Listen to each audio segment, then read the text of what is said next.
New ইয়র্কের ওয়াল স্ট্রিটে office ছুটির ব্যস্ত সময়ে চলন্ত গাড়িতে ভয়াবহ অগ্নিকাণ্ড ও বিস্ফোরণের ঘটনা ঘটেছে। ঐতিহাসিক চার্জিং বুল ভাস্কর্যের কাছে গাড়িটি হঠাৎ বিশাল ফায়ারবলে পরিণত হলে প্রাণভয়ে ছুটতে শুরু করেন পথচারীরা। দীর্ঘ ৯০ মিনিটের চেষ্টায় আগুন নিয়ন্ত্রণে আনে ফায়ার সার্ভিস। সৌভাগ্যবশত এই ঘটনায় কেউ হতাহত হননি। নিউ ইয়র্কের ম্যানহাটন যেন মুহূর্তের মধ্যে রূপ নিল এক যুদ্ধক্ষেত্রে। অফিস ছুটির ব্যস্ত সময়ে ওয়াল স্ট্রিটের ঠিক পাশেই চলন্ত গাড়িতে ঘটল এক ভয়াবহ ও আতঙ্কজনক বিস্ফোরণ। ঘটনাটি ঘটেছে লোয়ার ম্যানহাটনের ২ ব্রডওয়েতে অবস্থিত MTA সদর দফতরের ঠিক সামনে, যা বিশ্বখ্যাত চার্জিং বুল ভাস্কর্য থেকে মাত্র কয়েক কদম দূরে।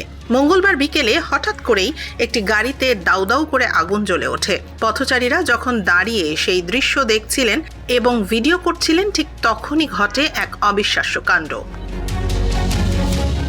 আচমকা পুরো গাড়িটি একটি বিশাল আগুনের গোলায় পরিণত হয়ে বিস্ফোরিত হয়।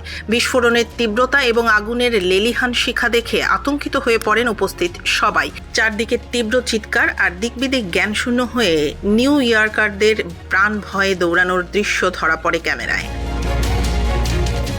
খবর পেয়ে দ্রুত ঘটনাস্থলে পৌঁছায় নিউ ইয়র্ক ফায়ার ডিপার্টমেন্ট বা FDNY। তবে আগুনের তীব্রতা এতটাই বেশি ছিল যে পরিস্থিতি সম্পূর্ণ নিয়ন্ত্রণে আনতে ফায়ার ফাইটারদের প্রায় ৯০ মিনিট সময় লেগে যায়। মেট্রোপলিটন ট্রান্সপোর্টেশন অথরিটি নিশ্চিত করেছে ভস্মীভূত গাড়িটি তাদের নিজস্ব বিভাগের ছিল। ব্যস্ত রাস্তায় এমন ভয়াবহ ঘটনার পর পুরো এলাকায় আতঙ্ক ছড়িয়ে পড়ে। ফায়ার সার্ভিস জানিয়েছে গাড়িটিতে কিভাবে আগুন লাগলো তা জানতে তদন্ত চলছে। তবে সৌভাগ্যবশত এত বড় বিস্ফোরণের পরেও অলৌকিকভাবে কোনো হতাহতের ঘটনা ঘটেনি।